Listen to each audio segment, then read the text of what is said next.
Hello students, welcome to Swami Vivekananda institute. आज start करेंगे हम लोग नेक्स्ट लेक्चर पार्ट इकोनॉमिक्स का, यूजीसी नेट कॉमर्स का। आज जो हम स्टार्ट करने वाले हैं दैट इज़ इकोनॉमिक्स। और भी सारे आप लोगों को प्लेलिस्ट दे रखी है, जैसे फाइनेंशियल मैनेजमेंट हो गया, अकाउंटेंसी ऑडिटिंग हो गया, मार्केटिंग हो गई। तो इसको गो थ्रू करके आप लोग यूजीसी नेट के फुल सिलेबस को कवर कर सकते हैं इन यूनिट्स के। इकोनॉमिक्स स्टार्ट करने से पहले आपका मेरे से ये क्वेश्चन है that what is economics according to all of you. Economics का मतलब क्या होता है, इकोनॉमिक्स की स्टडी का क्या मतलब होता है। देखो, हमारे पास जो रिसोर्सेज होते हैं that is in a limited form, बहुत कम फॉर्म में होते हैं रिसोर्सेज, उनके अल्टरनेटिव यूजेस होते हैं। एक पर्टिकुलर रिसोर्स से, मान लो एक प्रोडक्ट है मिल्क, उससे कितनी सारी चीज़ें बन सकती है ना। तो अल्टरनेटिव यूजेस होते हैं, रिसोर्सेज लिमिटेड होते हैं, लेकिन हमारी जो वांट्स होती है दैट इज अनलिमिटेड। तो इन्हीं सबको मैनेज करने का मतलब इकोनॉमिक्स होता है। अगर इनमें से कोई चीज़ कम हो जाए, मतलब रिसोर्सेज या तो अनलिमिटेड हो जाए या तो फिर आपकी वांट्स लिमिटेड हो जाएं, अगर ये चीज़ें हो जाएं तो आपको इकोनॉमिक्स की स्टडी ही नहीं करनी पड़ेगी। तो इकोनॉमिक्स का बेसिकली मतलब है इन सब चीज़ों को मैनेज करना, बेस्ट पॉसिबल आउटकम्स में जहाँ पे कॉस्ट मिनिमम आए, ठीक है, कॉस्ट मिनिमम आए और जो आपका आउटपुट रिजल्ट हो दैट इज मैक्सिमम। तो वो वाली टर्म्स हमारी इकोनॉमिक्स कहलाती है।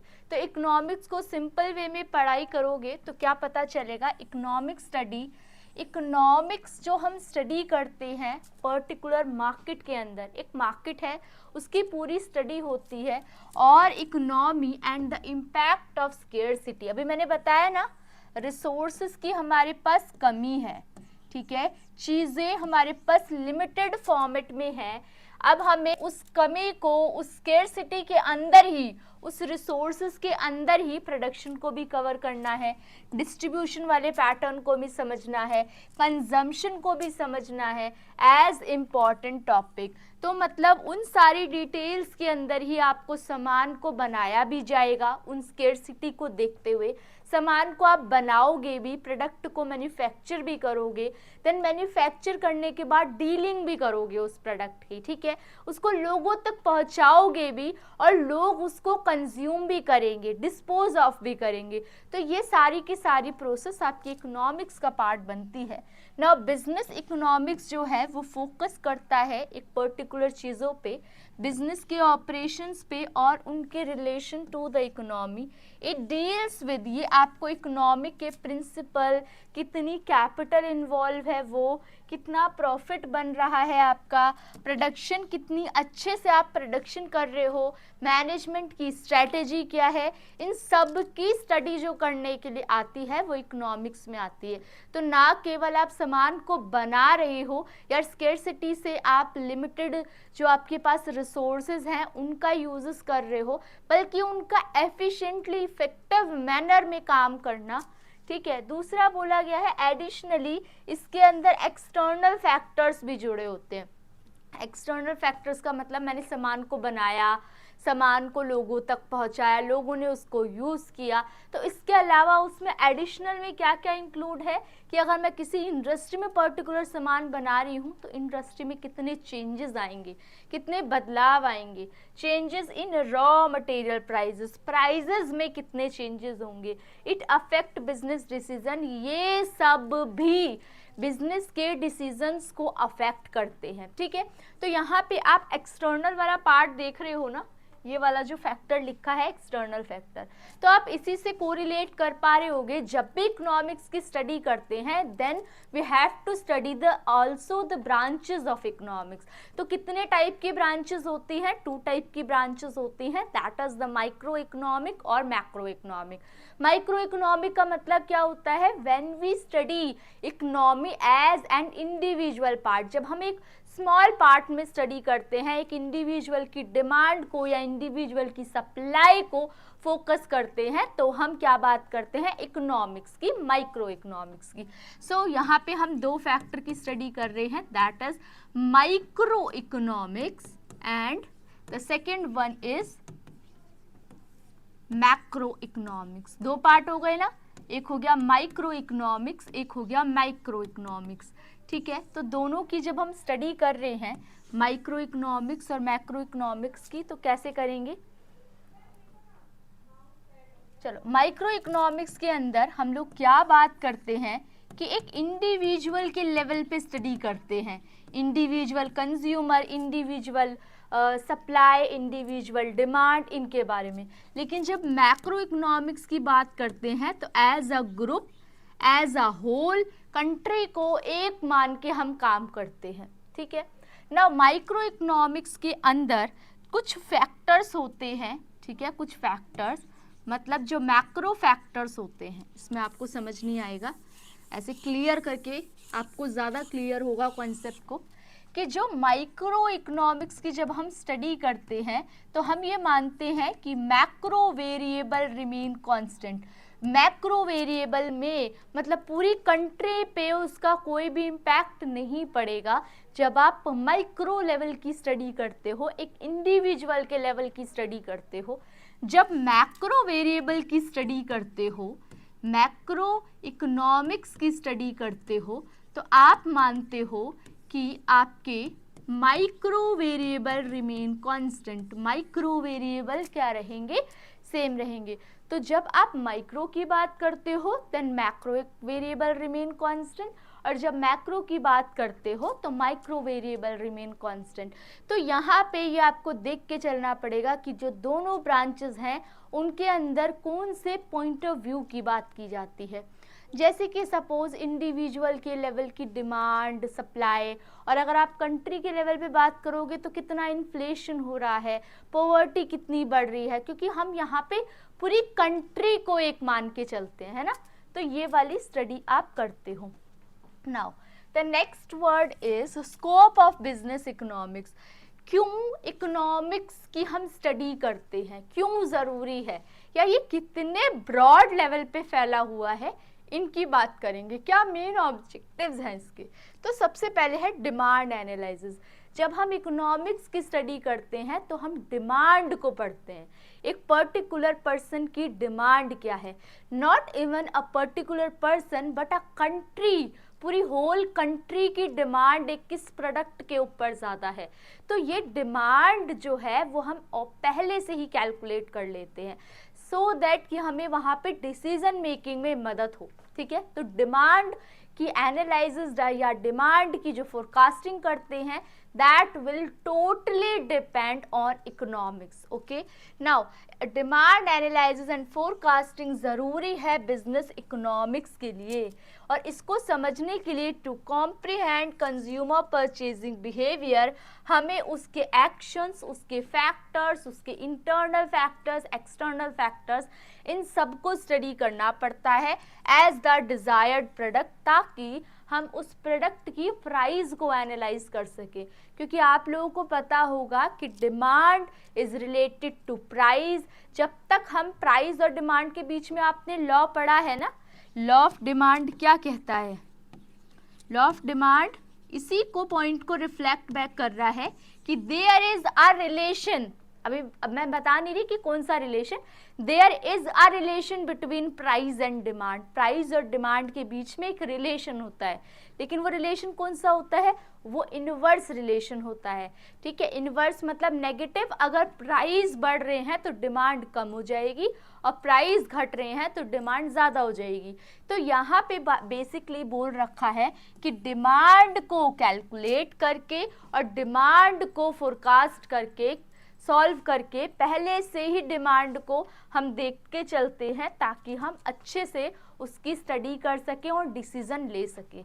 Now the next one is cost and production analysis. देखो, कॉस्ट किससे रिलेटेड होती है? प्राइस, क्योंकि प्राइस के अंदर कॉस्ट प्लस मार्जिन दो पॉइंट जुड़े होते हैं।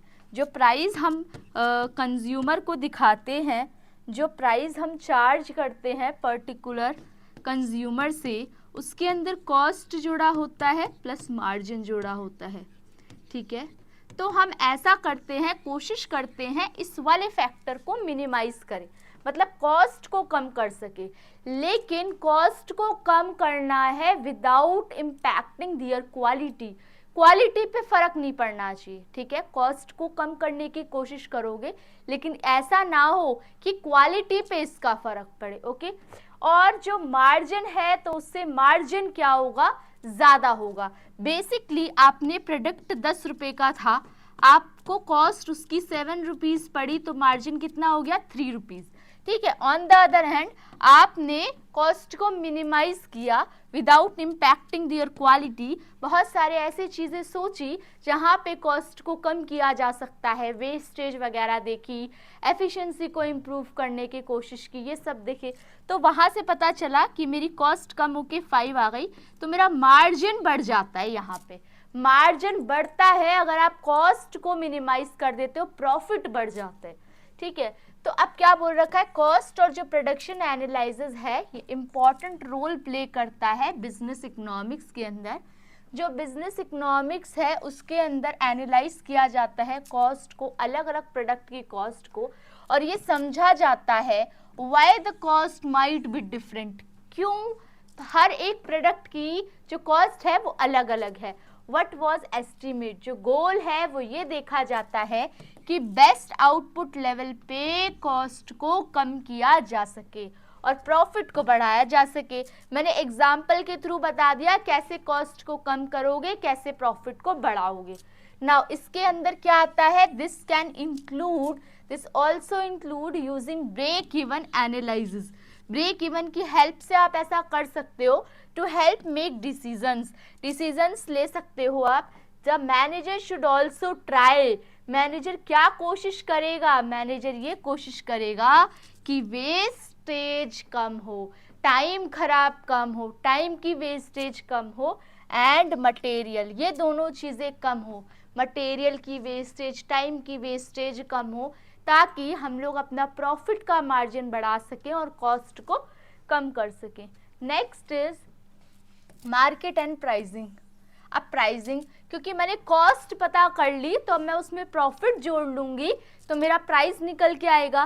तो मार्केट के अंदर प्राइसिंग कैसे रिलेटेड है, हर कंपनी ये समझना चाहती है कि उसके कॉम्पिटिटर क्या परफॉर्म कर रहे हैं, या उसके कॉम्पिटिटर क्या एक्सपेक्ट कर रहे हैं मार्केट से, या उसके कॉम्पिटिटर मतलब किस तरीके से स्ट्रेटेजी बना रहे हैं, एंड एक्सेस दियर पोजीशन, उनकी पोजीशन को भी समझना चाहती है मार्केट में। और इन सब को करने के लिए जो कंपनी है वो वेरियस सर्वेस करवाती है, मार्केट में एनालाइज करती है, रिसर्च करती है, और this analyse can aid the company in establishing prices. और यही सारी सर्वे, यही सारी रिसर्च मदद करती है कि कैसे आप स्ट्रैटेजीज को अलग करोगे कॉम्पिटिटर से। कॉम्पिटिटर से आपकी स्ट्रैटेजी अलग होनी चाहिए, क्योंकि कॉम्पिटिटर क्या प्रोवाइड कर रहा है इसका आपको एनालिसिस है, रिसर्च के बेसिस पे आपने इतने सर्वे किए हैं, आपने इतनी एनालिसिस की है, तो आपको कहीं ना कहीं इतना आइडिया है कि कॉम्पिटिटर से आपका प्रोडक्ट किस लिहाज में, किस तरीके से बेटर है। तो आप क्या करोगे, प्राइजेस को एनालाइज करोगे जब बहुत सारे सर्वे या बहुत सारी स्ट्रैटेजीज को कर लोगे। Now the next one is profit management. Profit किस तरीके से मैनेज होगा। अब देखो यहाँ पे हमने कॉस्ट की बात कर ली, हमने यहाँ पे प्राइसिंग की बात कर ली। कॉस्ट और प्राइसिंग को जब हटाओगे, मतलब सब्ट्रैक्ट करोगे, तो आपका प्रॉफिट निकलेगा। प्रॉफिट इतना होना चाहिए कि क्वालिटी के साथ कोई कॉम्प्रोमाइज नहीं हो, क्वालिटी रिड्यूस नहीं होनी चाहिए, ठीक है। वेरियस फैक्टर, बहुत सारे फैक्टर्स हैं, जैसे कि प्राइसिंग है, मार्केट की कंडीशन है, उसकी वजह से प्रॉफिट पे फर्क पड़ सकता है, ठीक है। जब अनसर्टेनिटी आती है, मान लो कोविड जैसी सिचुएशन आती है या कुछ ऐसी सिचुएशन होती है कंपनी के ऊपर, इट कैन बी डिफिकल्ट, ये फर्म को परेशानी होती है मेजर करने में और प्रॉफिट को मैनेज करने में। हैंस प्रॉफिट थ्योरीज, जो प्रॉफिट की थ्योरीज होती है, प्रूव यूजफुल, वो क्या होती है, वो अच्छे से इस्तेमाल होती है as they aid in future profit planning, क्योंकि वो प्रॉफिट की प्लानिंग में हेल्प करती है। वो प्रॉफिट में ये देखती है कि प्रॉफिट का एनालिसिस कैसे होगा, तो प्रॉफिट की थ्योरी को भी यूज करते हैं प्रॉफिट मैनेजमेंट में। तो ये बेसिकली बोल रखा है प्रॉफिट मैनेजमेंट के केस में। Next is wealth management. Wealth management, अब आप लोगों को पता होगा कि चाहे आप एफएम की बात करो, चाहे आप कोई भी कंपनी की बात करो, उनका मेन गोल लॉन्ग रन का होगा, तो वो वेल्थ के ऊपर बहुत ज़्यादा ध्यान देंगे। वेल्थ के ऊपर ध्यान देंगे तो उनको वेल्थ का मैनेजमेंट भी आना चाहिए, है ना, इम्पॉर्टेंट रोल प्ले करता है, इम्पॉर्टेंट पार्ट प्ले करता है। तो इफेक्टिव वेल्थ मैनेजमेंट, अगर एक अच्छा वेल्थ मैनेजमेंट है उसके अंदर क्या आएगा, involve administering a company asset. Company की एसेट वेल्थ मैनेजमेंट करना होगा तो कंपनी की एसेट कितनी है, उसकी इन्वेस्टमेंट कितनी है, उस इन्वेस्टमेंट से खतरा कितना है और उस इन्वेस्टमेंट में प्रॉफिट कितना है। पर्टिकुलर अगर कोई इन्वेस्टमेंट की हुई है तो पर्टिकुलर इन्वेस्टमेंट का रिस्क एज वेल एज उसका क्या प्रॉफिट रिटर्न, दोनों के बारे में उसको पता होगा। Next is this encompasses the regulation of cash flow. Cash flow के बारे में पता चलता है the discerning evaluation of investment prospectus and the utilization of financial instrument. Like यहाँ पे डेरिवेटिव्स की बात की गई है, ऑप्शंस की बात की गई है। डेरिवेटिव्स ऑप्शंस आपको इन डिटेल फाइनेंशियल मैनेजमेंट वाले टॉपिक में कराया था कि किस तरीके से ये रिलेटेड होता है। ओवरसी रिस्क, क्योंकि यहाँ पे हेजिंग कॉन्सेप्ट लगाते हैं, रिस्क को मिनिमाइज करने की कोशिश करते हैं। मतलब एक मार्केट से आप बाय करके दूसरी मार्केट में सेल करो without any type of risk, तो यहाँ पे हेजिंग वाला सिस्टम लगाते हैं कि अगर आपको फायदा होगा then you will opt the situation, otherwise you will neglect the situation. Now it is of utmost importance, ये ज़रूरी है एंटरप्राइज के लिए, ये देखना कि अच्छे से वेल्थ मैनेजमेंट की प्रैक्टिस करना और ये देखना कि फाइनेंशियल स्टेबिलिटी भी मेंटेन हो रही है। कल को ऐसा ना हो कि हम लोग लॉन्ग रन में काम करते करते अपनी फाइनेंशियल स्टेबिलिटी को लैक कर दें या सॉल्वेंसी में प्रॉब्लम हो। तो इन सब चीज़ों को भी इकोनॉमिक्स के अंदर देखा जाता है और हम चाहते हैं कि प्रॉपर एक्सपेंशन भी हो, ग्रोथ भी हो हमारी, ठीक है। कंपनी में मतलब मार्केट के अंदर ग्रोथ भी करनी है, सर्वाइव भी करना है और एक्सपेंड भी करना है। तो इन सब चीज़ों को देखते हुए क्या किया जाता है, यहाँ पे मार्केट के बारे में स्टडी की जाती है। Now the next one is business economics के ऑब्जेक्टिव, क्या उद्देश्य हैं, क्यों हम जो अपना ये वाला टॉपिक है बिजनेस इकोनॉमिक्स का वो करते हैं। Identification and resolution of business problem, सबसे पहले प्रॉब्लम को ढूंढो और उन प्रॉब्लम्स का समाधान निकालो, सॉल्यूशन कैलकुलेट करो। तो बिजनेस इकोनॉमिक्स डिसिप्लिन है जो कि इफेक्टिवली डिटेक्ट करता है, सॉल्व करता है बहुत सारे चैलेंजेस को। इट इन्वॉल्व, इसके अंदर डेटा को सीक्वेंस में लगाने से लेकर इकोनॉमिक्स के पैरामीटर को स्टडी करना, इकोनॉमिक्स में क्या इश्यूज आ रहे हैं उनके रीजंस फाइंड करना, insight derived can be use to create, यहाँ पे रेमेडीज निकालना, सॉल्यूशन निकालना that address the root problem. Suppose for instant जो कंपनी है, the company is grappling with plummeting sales, in that case business economics एक important, मतलब जो एकदम से ग्रोथ आती है, डिक्लाइन आता है, उस स्टेज के बारे में बात कर रहे हैं ये। इन दैट केस जो बिजनेस इकोनॉमिक्स है वो एक इम्पॉर्टेंट डिसीजन टूल की तरह काम करता है ये देखने में कि वो सारे कौन से फैक्टर्स हैं जो कि डिक्लाइन ले जाने में, मतलब सेल्स को डिक्लाइन फेज में ले जाने में कौन से ऐसे चीज़ें हैं जो कि डिक्लाइन फेज में लेके जा रही हैं, उन सब चीज़ों को भी देखने में हेल्प करता है solution to ramp up sales figure. Now the next one is, उसके बाद ऑब्जेक्टिव की बात करूँ तो न्यूमरस प्रॉफिटेबल बिजनेस पॉलिसीज, अलग अलग पॉलिसी बनाना, अलग अलग पॉलिसी जो कि हेल्पफुल हो बिजनेस ऑर्गेनाइजेशन में ताकि कोई भी वहाँ पे प्रॉब्लम नहीं देखने को मिले, ठीक है। तो बिजनेस इकोनॉमिक्स एक इम्पॉर्टेंट रोल प्ले करती है प्रॉफिटेबल बिजनेस स्ट्रैटेजीज में। एंटरप्राइजेस क्या करती है, device strategies that ensure profitability and sustainability, sustainability long run में प्रॉफिट। बिजनेस का जो सबसे पहला मकसद होता है, ऑब्जेक्टिव होता है, वो ये होता है प्रॉफिट कमाना और अपने प्रॉफिट को एक लॉन्ग रन में स्टेबिलिटी के साथ लेके जाना। Nonetheless prioritising profit at any cost is not acceptable. इसके अंदर बोल रखा है ऐसा नहीं होता कि आप बोलो कि मुझे प्रॉफिट चाहिए एट एनी कॉस्ट, ऐसी बात नहीं होती, ठीक है। Now business must adhere rules, business को कुछ इथिकल स्टैंडर्ड्स पे, कुछ मॉरल्स पे, कुछ रूल्स पे, कुछ लॉज पे फॉलो करना पड़ता है और वहाँ पे प्रॉफिट मिनिमम आने के भी चांसेस होते हैं एट दी स्टार्टिंग वाली फेजेस। तो आप ऐसा नहीं कर सकते, कह सकते कि एट एनी कॉस्ट मुझे प्रॉफिट चाहिए। हाँ, बहुत सारे सेवरल पैरामीटर्स होते हैं जिसके बेसिस पे प्रॉफिट कमाया जा सकता है, या बोल सकते हो आपकी कॉस्ट ज़्यादा होती है, प्रॉफिट कम भी होता है, ठीक है। दस जनरेटिंग प्रॉफिट दो इथिकल प्रैक्टिस, तो आपको प्रॉफिट तो कमाना है लेकिन इथिकल प्रैक्टिस से, एक करेक्ट ठीक तरीके की अप्रोच से, ठीक है। Next point is future prediction. अब हम देखो स्टार्टिंग में ही बिजनेस इकोनॉमिक्स का जो ऑब्जेक्टिव जो हमने स्कोप में पढ़ा था, that is demand analysis and forecasting.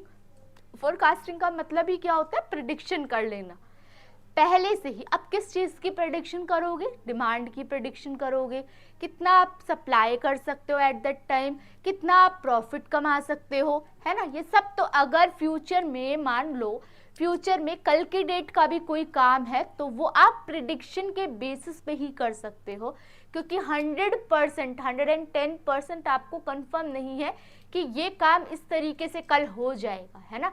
तो that all depend on predictions. तो ये जो फ्यूचर की प्रिडिक्शन है ये हम बिल्कुल ही टोटली गैस वर्क पे बेस्ड करते हैं, काम करते हैं, ठीक है। तो उनके ऊपर काम किया जाता है। बिजनेस इकोनॉमिक्स अपने प्रोग्नोस्टिकेट फ्यूचर को estimate, enterprise are required to, जो एंटरप्राइज होता है वो शिफ्ट्स करता है मार्केट प्लेस में, स्ट्रेटेजाइज अकॉर्डिंगली, और फिर वहाँ पे इकोनॉमिक पैटर्न को समझा जाता है। ये देखा जाता है कि डिमांड क्या होगी, प्राइस क्या होगा, कंज्यूमर का कंडक्ट कैसा रहेगा, कंज्यूमर का रिएक्शन कैसा रहेगा, ये सब it will all depend on future predictions. Now such insight can be utilise, ये सारे जो इनसाइट है इनको यूटिलाइज किया जाता है ताकि प्लान्स बना सके हम, दैट इक्विप कंपनीज, ये कंपनीज को मदद करती है मार्केट में जो फ्यूचर फ्लक्चुएशंस आने वाली हैं उनको एनालाइज करने के लिए। Now the next one is building relations between distinct financial aspects, अलग अलग रिलेशन बनाना फाइनेंशियल एस्पेक्ट्स के लिए। तो जो बिजनेस इकोनॉमिक्स है यहाँ पे इम्पॉर्टेंट रोल करती है, क्योंकि आप कनेक्टिविटी भी तो बनाओगे, मतलब ऐसा तो है नहीं कि आप इंडिपेंडेंट हो, आपको किसी की ज़रूरत नहीं है, क्योंकि जब आप मार्केट के अंदर आए हो तो आपके there are different types of competitor, ऐसे भी लोग होंगे जिनसे आपको रॉ मटेरियल परचेज करना होता है, ऐसे भी लोग होंगे जिनको आपको फिनिश गुड सेल करने होते हैं। देन जो इम्पॉर्टेंट काम है that is to maintain the connectivity, that is to maintain a relation, एक रिलेशन क्रिएट करके रखना है आपको अमिड फाइनेंशियल कंपोनेंट्स। एंटरप्राइज क्या करेगा, समझेगा इंटर रिलेशनशिप को between sundry monetary facts and such as sales, expenses, gains, investment, और बाय स्क्रूटनाइजिंग दिस, इन सबको सिनेरियो को समझते हुए कि हम कौन सी कंपनीज पे डिपेंड हैं,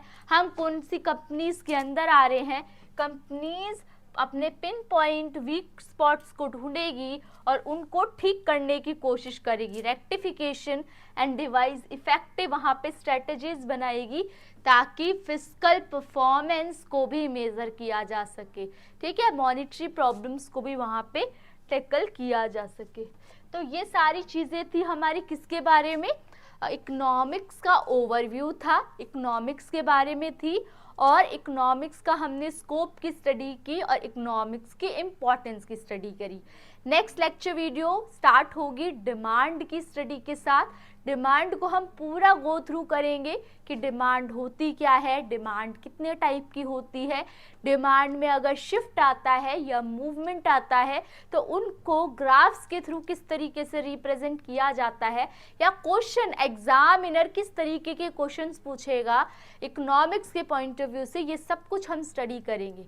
ठीक है, तो अब आप लोगों से नेक्स्ट लेक्चर में मिलते हैं, और अगर कोई डाउट होता है किसी भी टाइप का तो आप लोग कमेंट सेक्शन में मेंशन कर सकते हैं, और अगर आपको किसी भी पर्टिकुलर टाइप की वीडियो की रिक्वायरमेंट है, लेक्चर्स की रिक्वायरमेंट है, तो आप लोग वो भी कमेंट सेक्शन में मेंशन कर सकते हैं ताकि हम उसका जल्दी से जल्दी रिवर्ट आप लोगों को प्रोवाइड कर सके।